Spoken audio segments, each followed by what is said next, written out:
এক গ্রামে ছিল শান্ত সুখের জীবন। গ্রামের মানুষ পরিশ্রম করত, খেলতো, হাসতো আর মিলেমিশে থাকতো। সেই গ্রামে প্রায় সবারই ঘরে ঘরে ছিল কয়েকটা করে মুরগি। মুরগির ডিম দিয়ে সকালের নাস্তা বানাতো, কেউ বাজারে বিক্রি করত, আবার কারো জন্য সেটা ছিল বিশেষ অতিথির আপ্যায়ন। সব কিছু ঠিকঠাকই চলছিল। হঠাৎ একদিন সমস্যা দেখা দিল। গ্রামের লোকেরা খেয়াল করলো রাতে তাদের মুরগি হঠাৎ উধাও হয়ে যাচ্ছে। সকালে ঘুম থেকে উঠে দেখা যেত খাঁচার দরজা খোলা আর মুরগি নেই।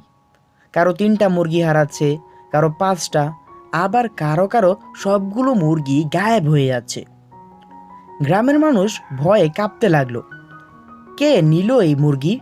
কোথায় গেল? চোর নাকি শিয়াল? কেউ কিছুই বুঝতে পারলো না। প্রথমে সবাই ভেবেছিল শিয়াল নিশ্চয়ই মুরগি চুরি করছে। শিয়াল তো রাতের বেলাই বের হয়, খাবার খোঁজে খামারে ঢুকে যায়। তাই গ্রামের মানুষেরা মিলে জাল পেতেছিল, বাঁশ দিয়ে খাঁচা ঘিরেছিল, কুকুরও বেঁধে রেখেছিল পাহারায়। কিন্তু আশ্চর্য ব্যাপার হলো, শেয়াল তো ধরা পড়লই না, অথচ মুরগি গায়েব হতে লাগলো প্রতিদিনের মতোই। এক রাতে গ্রামের সাহসী ছেলে মনির চুপি চুপি খামারের পাশে লুকিয়ে রইল। হঠাৎ সে দেখল আকাশ থেকে একটা অদ্ভুত ছায়া নেমে আসছে। সেটা মানুষ না, পশুও না, কিছু বোঝা যায় না, একেবারেই পাতলা হালকা ধোঁয়ার মতো। ছায়াটা ধীরে ধীরে খাঁচার কাছে গিয়ে মুরগি তুলে নিয়ে আকাশে মিলিয়ে গেল। মনির ভয়ে কাঁপতে কাঁপতে দৌড়ে বাড়ি ফিরে গেল। সবাইকে বলল, আমি দেখেছি, মুরগি চোর হলো ভূত। গ্রামের মানুষ প্রথমে বিশ্বাস করলো না। কেউ বলল, মনির মিথ্যা বলছে। কেউ বলল, এটা তার স্বপ্ন, ভূত মুরগি দিয়ে কি করবে। কিন্তু মুরগি চুরি তো থামলো না। তখন সবাই বুঝলো সত্যি একটা ভূত আছে যে মুরগি চুরি করছে। ভূতটা ছিল খুবই চালাক। সে কখনো শূন্য ভেসে আসতো, কখনো অদৃশ্য হয়ে যেত। মুরগি নিয়ে চলে যেতেও জঙ্গলের ভেতর একটা পুরনো ভাঙা বট গাছের গুহায়। সেখানে সে একা একা বসে মুরগির সাথে খেলতো। অদ্ভুত ব্যাপার হলো, ভূত মুরগি খেত না। সে মুরগিগুলোকে দুধের বাটি আর ভাত দিয়ে খাওয়াতো, গান শোনাতো, কখনো আবার লুকোচুরিয়ে খেলতো। আসলে ভূতের কোনো বন্ধু ছিল না, সে একা থাকতো, তাই মুরগিগুলোকেই বন্ধু বানিয়ে নিয়েছিল। কিন্তু গ্রামের মানুষেরা তো আর সেটাই জানতো না। তারা শুধু ভাবতো ভূত তাদের মুরগি চুরি করছে, মানে নিশ্চিত ভূত তাদের ক্ষতি করছে। গ্রামে ভয় ছড়িয়ে পড়লো। শিশুরা রাতে ঘুমাতে পারতো না। মাকে জড়িয়ে বলতো, মা মা, মুরগি চোর ভূত যদি আমাকেও ধরে নিয়ে যায়। বড়রাও চিন্তায় পড়লো। তারা মিটিং ডাকলো। গ্রামের মুরব্বী কাল্লু চাচা বললেন, আমরা যদি একসাথে চেষ্টা করি তাহলে ভূতকে ধরাও সম্ভব। তখন গ্রামের লোকেরা নানা পরিকল্পনা করতে লাগলো। কেউ বলল, তাবিজ কবজ আনবো নাকি নাকি ত্রান্তিক আনবো, কি করব বুঝতে পারতাছি না।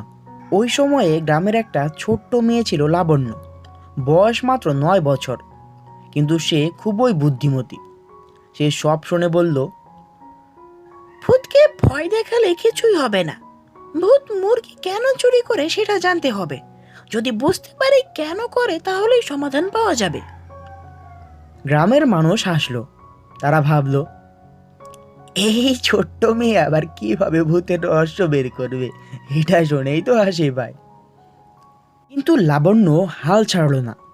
কিছুক্ষণ পর লাবণ্য দেখলো আকাশ থেকে এক ছায়া ভেসে এলো। ছায়াটা কাছে আসতেই স্পষ্ট হলো একটা পাতলা লম্বা দুঃখী চেহারার ভূত।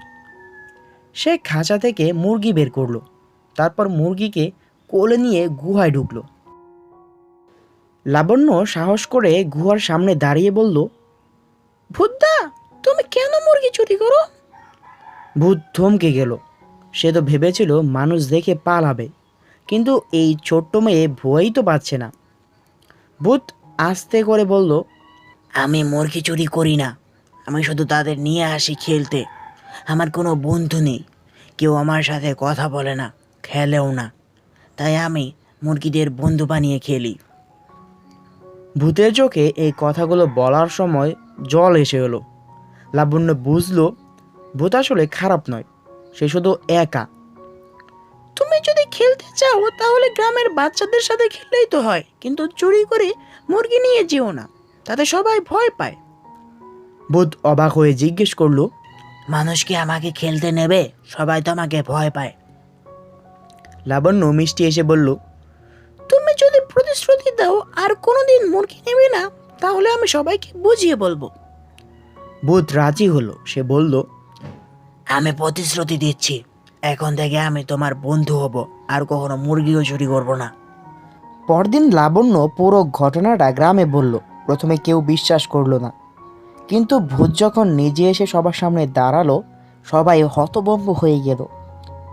ভূত হাত জোর করে বলল, আমি দোষ করেছি, আমাকে ভয় দেখিয়েছে। তোমাদের ভয় দেখানো আমার ঠিক হয়নি, কিন্তু আমি খারাপ নই, আমি শুধু বন্ধু চাই। গ্রামের মানুষরা এবার বুঝলো ভূত আসলে নিরীহ। তারা তাকে ক্ষমা করল।